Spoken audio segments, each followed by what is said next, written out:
Hi, I'm Sarah and I'm mum to Zeffy. His name's Zephaniah, but we call him Zeffy for short, and he is 7 years old and he is one of 5 children that I have. We found out that Zeffy had Down syndrome during our pregnancy, so we went for our 12-week scan and we had our the tests at 12 weeks, and they told us that we had a 1 in 29 chance of him having Down syndrome. So at that point we knew that we were going to be bringing home a baby with Down syndrome, but at that point we were just so happy that we were actually getting a baby to take home. Kind of the Down syndrome took sort of a bit of a backseat. I think during the pregnancy I kind of prepared myself a little bit more. My husband maybe more so after he was born. He was kind of a bit like not sure whether he just didn't want to believe it or he just was hoping that it was wrong. It took him longer to kind of accept that this was happening, and that for him it came sort of more after he was born. So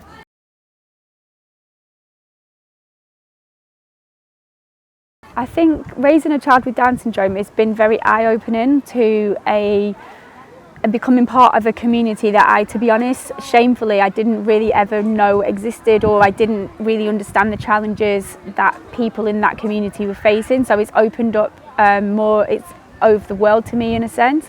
I think personally it's been very life-changing for us, and I think that's in a positive way because it's changed us, definitely changed us for the better. We're more accepting, we're probably more patient, probably more loving. I think it's definitely changed us for the better.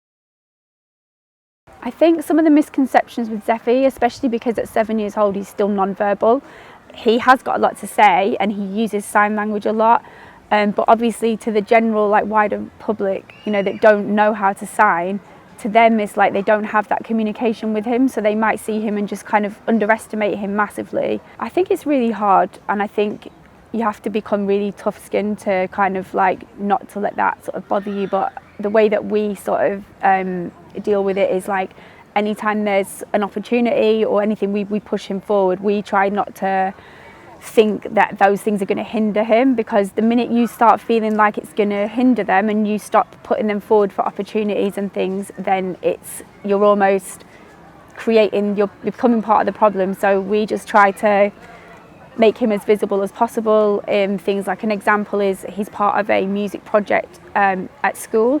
It's a scholarship, like a violin scholarship, and initially I wasn't going to put him forward because I was like, oh, why would they choose him? But then he actually got chosen, and it's been amazing for him. It's like a full scholarship. He gets daily violin lessons between now and him finishing primary school with a tutor.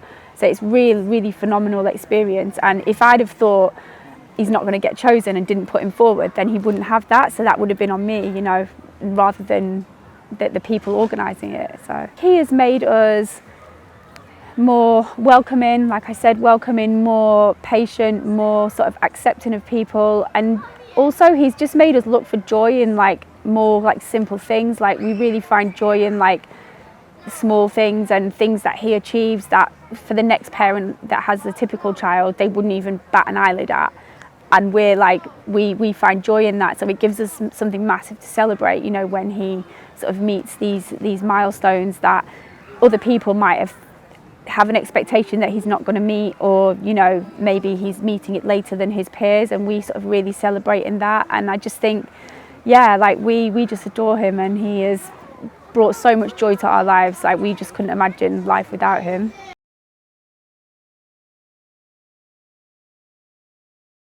My message to the parents would be, if you've had a diagnosis, or if you ever get a future diagnosis, is not to be scared, to embrace it, and just know that it may be opening a world to you that you haven't been a part of, and it's there, and there's people in it, and there's people there to support you through it, and it's amazing.